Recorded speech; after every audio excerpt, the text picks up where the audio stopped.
ಹೆಣ್ಣು ಎಂದರೆ ನಿನ್ನ ಕಾಲ ಕೆಳಗಿರೋ ಮಣ್ಣು ಎಂದು ತಿಳಿದಿರುವೆ.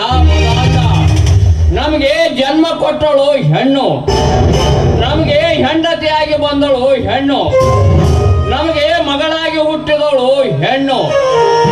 ಗಂಡಿನ ಜೀವನವೇ ಹೆಣ್ಣೆಂಬುದು ಮರೆತು ಮಾತನಾಡಿ ಮಾನಗೆಟ್ಟವನೇ. ಹೆಣ್ಣು ಸಮಾಜದ ಕಣ್ಣು, ಹೆಣ್ಣು ಬಾಳಿನ ಕಣ್ಣು, ಹೆಣ್ಣು ಆದಿಶಕ್ತಿ. ಇದನ್ನು ಮರೆತು ಮಾತನಾಡಿ ಮಾನಗೆಟ್ಟವನೇ. ಮರ್ಯಾದೆಯಿಂದ ಹೇಳುತ್ತೇನೆ, ಅವಳಲ್ಲಿ ಕ್ಷಮೆ ಕೇಳು. ಕ್ಷಮೆ?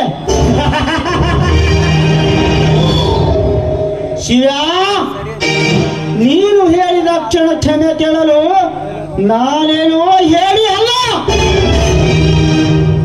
ನಾನು ಮನಸ್ಸು ಮಾಡಿದರೆ ನಿನ್ನ ಕಣ್ಣೆದುರಿಗೆ ಅವಳ ಹುಟ್ಟ ಬಟ್ಟೆಯನ್ನು ಬಿಚ್ಚಿ ಕೆತ್ತನೆ ಮಾಡಿ ಶೀಲವನ್ನು ಸುಡಬಲ್ಲೆ.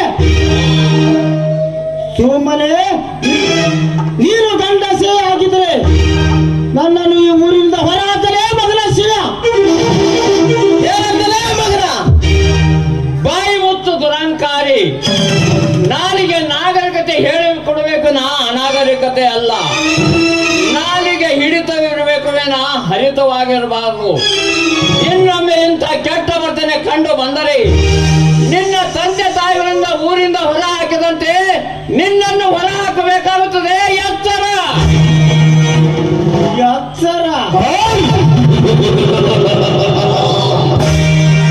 ಲೇ ಶಿವ, ನಿನ್ನ ಎಚ್ಚರದ ಮಾತಿಗೆ ಬೆಚ್ಚಿ ಬೆಳಲು ನಾನೇನು ಹಾಲು ಕುಡಿಯುವ ಕಂದನಲ್ಲ. ನೀನು ಗಂಡಸೆ ಆಗಿದ್ರೆ ನನ್ನನ್ನು ಈ ಊರಿನಿಂದ ಹೊರಹಾಕಲೇ ಮಗನ. ಶಿವ, ಏನಂತಲೇ ಮಗನೇ? ಧರ್ಮದ ದೊರೆಯಾದ ನನ್ನರಿಗೆ ಏಕವಚನದಲ್ಲಿ ಮಾತನಾಡುವ.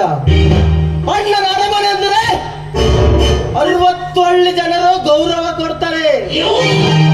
ಕಾರಣ ನಮ್ಮ ಮನೆತನಕ್ಕೆ ನ್ಯಾಯ, ನೀತಿ, ಧರ್ಮವೇ ಉಸಿರು. ಶಿವಣ್ಣನ ಸತ್ಯದ ಪ್ರತಿರೂಪ. ನನ್ನ ಅಣ್ಣನ ಗಂಡಸಿನ ಬಗ್ಗೆ ಸವಾಲಾಗಿ ಮಾತಾಡಿದ್ರೆ ನಿನ್ನ ರುಳ್ಳನ್ನು ಚಂಡಾಡಿ ಹೊರಬರುವ ಬಿಸಿ ರಕ್ತವನ್ನು ಘಟಘಟನೆ ಕುಡಿವೆ.